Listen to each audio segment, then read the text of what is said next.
Hey Monica, do you know what makes art good or bad?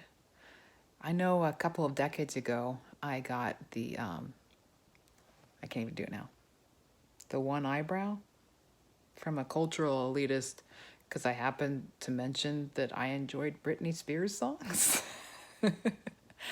And there was a period in my life when I just really tore through the Twilight series without a second thought. And there was also a long string of disaster movies that I still am not ashamed to say that I enjoy thoroughly, despite knowing the science of them is wrong and they're not even consistent with themselves. Last week, I watched a movie on Netflix called Time Trap. It's a story about a college professor who goes into a cave looking for his parents who have been missing since he was a little kid. And then he goes missing. And some kids from his college course go into the cave looking for him. And once inside the cave, this group of kids, very much like Scooby-Doo and the gang, start piecing together the clues and solve the mystery that the time inside the cave is moving at a different speed than it is on the surface of the earth.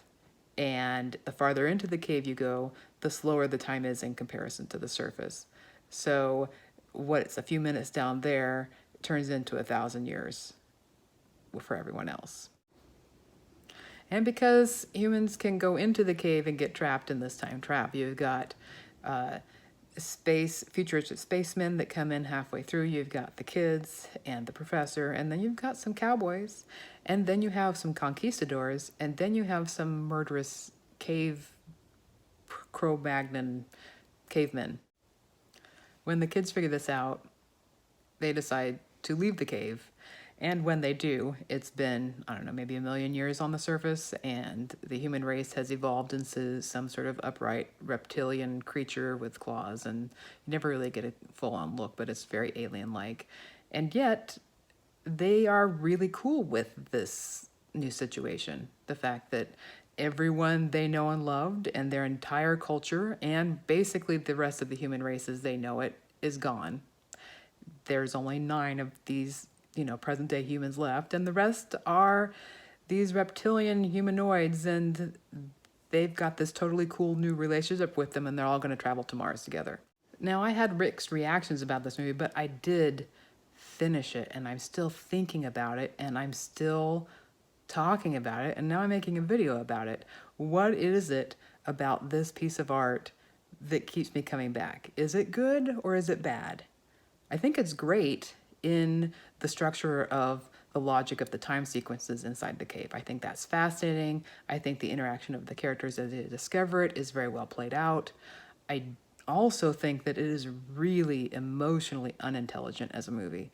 They find out that their entire civilization as they know it is gone. Their friends, their family, their parents, their loved ones.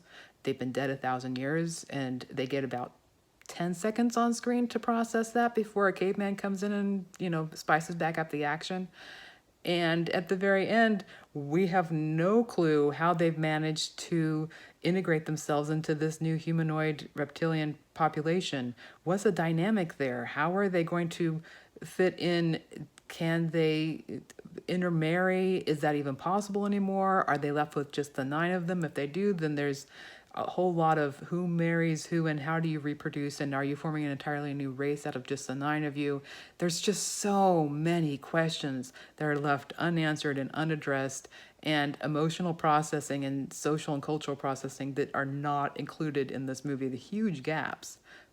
But the time thing is cool.